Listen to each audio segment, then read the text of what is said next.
Throughout the past 2 years, I've hired over 20 people, and I've learned how to qualify, disqualify, as well as how to lead people and how to grow your business as a result. And the most important part about leading and managing a team that I wish I knew from the start is honestly just having super open communication, as simple as it sounds. Because problems is the only guarantee you're gonna get in business. And the best way to address these problems, especially with the people you work with, is just head on. Unlike with sales and objection handling where you find it yourself and then you overcome it yourself, you gotta be super open and super direct. You wanna set the expectation immediately that if a problem ever comes up or anything happens, your team needs to come to you right away. And vice versa as well. If you see anything come up with anyone working with you, you gotta address it with them ASAP. That's honestly why sometimes people just have bad attitudes, start doing sloppy work, or quit. Because no one helped them or the leader didn't help them. And what you need to do as the person in charge is understand them for them to understand you. If you were born in the same environment, with the same parents, with the same beliefs, same experiences as them, you would do the exact same thing that they did. And whenever I say this to myself and whenever this pops into my head, it always just helps me approach every situation with a completely different lens. For example, this one time, this one guy on my team, he did some sloppy work on a job site that I didn't like.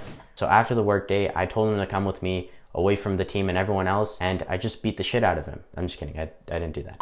I brought the problem up with him and I said, this isn't the type of work that we agreed on or that I hired you for. And I told him that if you don't like the work or you don't want to do it, just let me know. You don't have to do it. And then afterwards, he just apologized to me and we went over the expectations again, as well as how to double check and make sure that this doesn't happen again. And after that, he never intentionally did any bad work again. And very rarely did he do any bad work again. But it doesn't always go like that. I remember in my first year, one of the first people that I hired, after 3 months of him doing super good work, at him being very good at communicating with everyone, he just got this attitude and this ego out of nowhere, and his work just started getting sloppy. On his last day, he just started throwing around the equipment all over the place and he started just having this big fit for, honestly, I don't know why. And as soon as that happened, I just went straight up to him and I said, you're a grown man, don't act like that. Whatever problem it is, we can overcome. Right now, we're at a job site, we gotta be professional.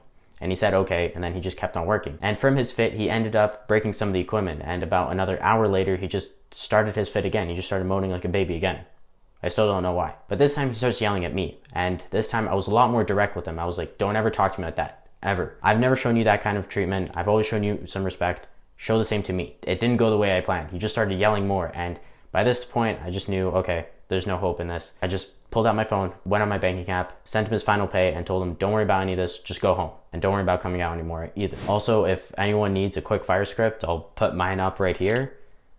This was like the first one I made and that I still use to this day. And really quick, if you're enjoying the video and you got some value from it, if you could please like the video, that would honestly help out the channel a lot. Thank you. I've also had people that I've literally never had to talk to who always just show up with a great attitude and who are always just there to win and to help everyone around, regardless of how they act, is just focus on the bigger picture and focus on growing the business. If someone doesn't help you, the team, the business, or the customers, you gotta just get rid of them. And what you should do with people who do good work is honestly just praise and appreciation. One of the people who worked with me, after every single day, I always went up to him and I would always say thank you, as well as compliment him on one of the things that he did very well on. And after the 4th time I did this with him, I remember he just said to me, thank you, Issa. No one's ever talked to me like that. Everyone just expects more from me. I think he made a joke about his dad never loving him.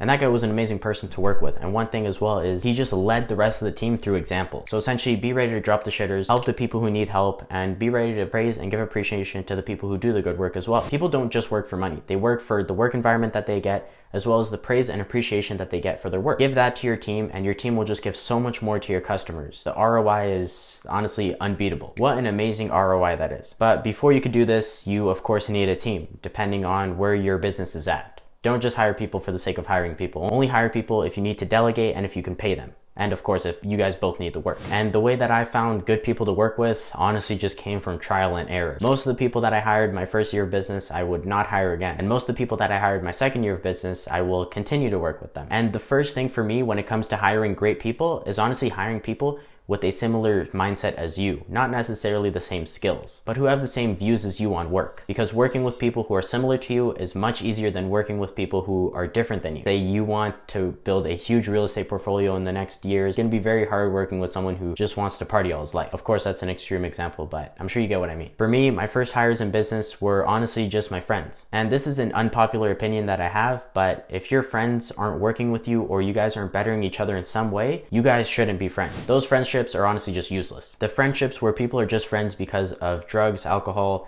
or video games, etc., serve no purpose at all. And honestly, that's why most people are friends in this day and age. I don't know why, just people are like that. So if you want to stand out and be like the 1%, don't do that. Make sure all of your friends are helping you in some way, and make sure you're helping your friends in some way as well. The day I stopped hanging around with my vice buddies was the day where I was actually able to have any success in my life. Today, me and all of my friends, we work together in some way or another, be it we work in the same business, or we just help each other with our personal development, or we just help each other with making our businesses better. But none of my friends are useless. And that was my first hire mistake, hiring these vice buddies. Just because you guys can hang out together or play video games together doesn't mean you should work together. And then most of my non-friend hires came from friends of friends. And the reason I love this is because if your friends are similar to you, they have the same work ethic as you, they're honest, etc., their friends are fairly similar to them. So 9 out of 10 times, it's going to be a good hire. I'd even say that this is the best way to hire. A great company just recruits itself. The way that most of our recruit comes from is just my friends and all the people who work with me. We just talk about our work, and then our friends hear about how great our work is, so then they want to work with us. And whenever that's the case, I of course always just welcome them with open arms, unless they're idiots or they can't do the work. But rarely that's the case. So now that you know how to react to good and bad work, as well as reward people and who to hire, you need to be able to give your team the resources as well as goals to be able to keep growing in your company as well. Because if there's no way for someone to grow in a company, they're not going to work there for long, regardless of how good the work environment is or how much appreciation they get. Eventually, they're just going to stop and find something where they of course do get the good work environment as well as appreciation, and where they can grow. And how I went about setting this up for everyone who works with me is by firstly just finding out what they want. I have a seasonal business, so sometimes people, they just want to work for the summer and then just go on with their lives. But most of the people that we do hire, they want to keep working year after year, and some of them want to help me grow it as well. So with everyone who wants to keep helping me year after year, I've given them the opportunities to run parts of the business in exchange for more profit, higher pay, or even a percentage of the business.